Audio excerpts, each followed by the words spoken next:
Sebenarnya eksorsisme di Indonesia itu nggak begitu banyak dan harus ngelewatin banyak banget step lah buat ngelakuin itu.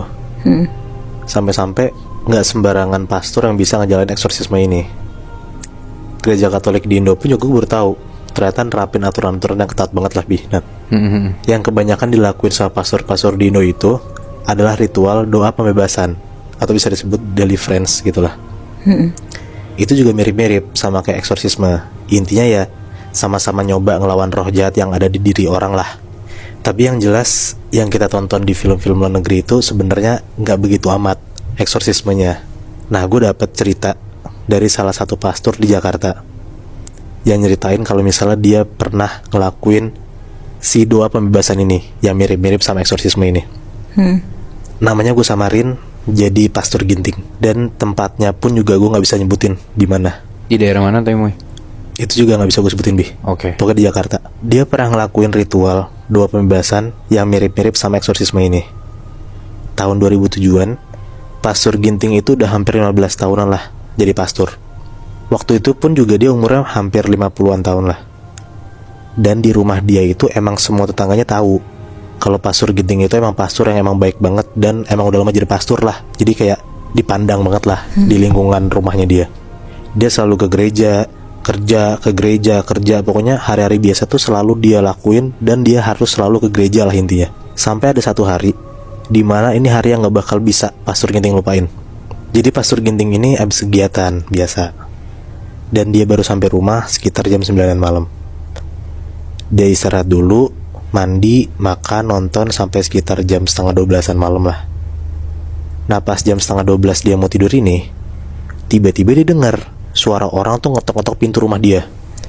Kayak duk, pokoknya berisik lah. Awalnya dia gak mau ngebukain karena udah tengah malam juga, ngapain bertamu ke rumah orang tengah malam gitu loh. Tapi akhirnya karena orang yang ngetok-ngetok ke rumah itu teriak-teriak nama dia, Pastor Ginting gitu. Akhirnya dia mau keluar lah buat ngebukain pagar dan suruh masuk orang-orang ini. Nah, ternyata Pastor Ginting itu ngelihat ada 5 orang di depan rumah dia. 3 orang cowok, 2 orang cewek. Mereka ini anak-anak muda kuliahan gitu, Bi. Nah, soalnya rumahnya Pastor Ginting tuh ya lumayan deket lah sama kampus, gak gitu jauh. Ngelihat rame-rame begitu depan pagar, ya akhirnya Pastor Ginting suruh mereka masuk tuh ke dalam rumah. Nunggulah di ruang tamu mereka semua. Posisinya ada satu cowok yang gendong satu cewek.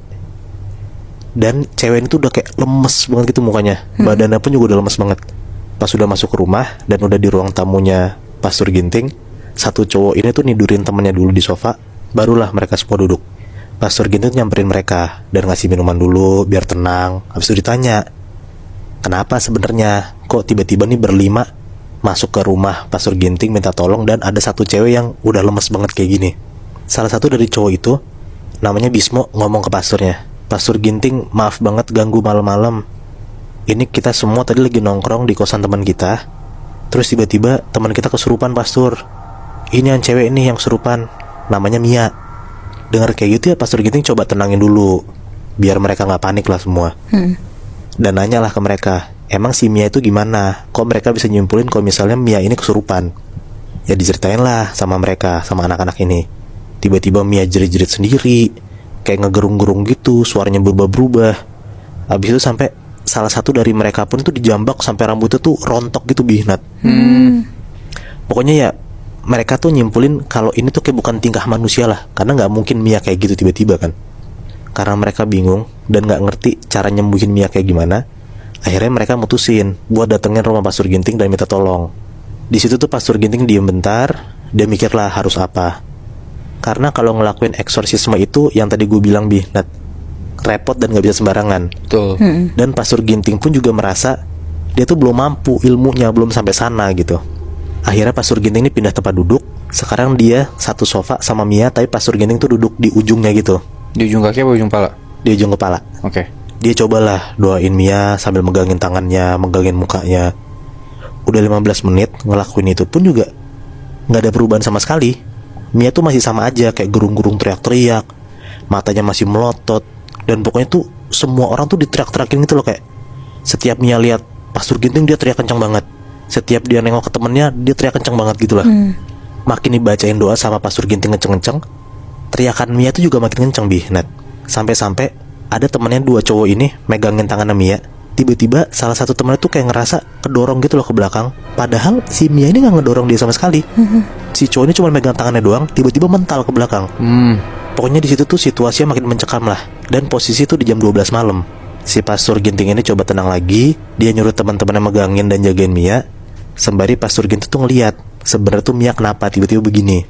Setelah sekitar 10 menitan, Pastor Ginting itu tuh kayak nerawang lah. Dan akhirnya dia tahu kenapa tiba-tiba Mia ini kesurupan. Kenapa, Moy? Nah, kata Pastor Ginting, Mia itu tuh muncul opening namanya Nat. Jadi opening tuh kayak kalau misalnya orang tua atau leluhur yang terikat janji sama kuasa-kuasa jahat, anaknya tuh bakal rentan banget dimasukin makhluk halus. Dan ini terjadi sama Mia.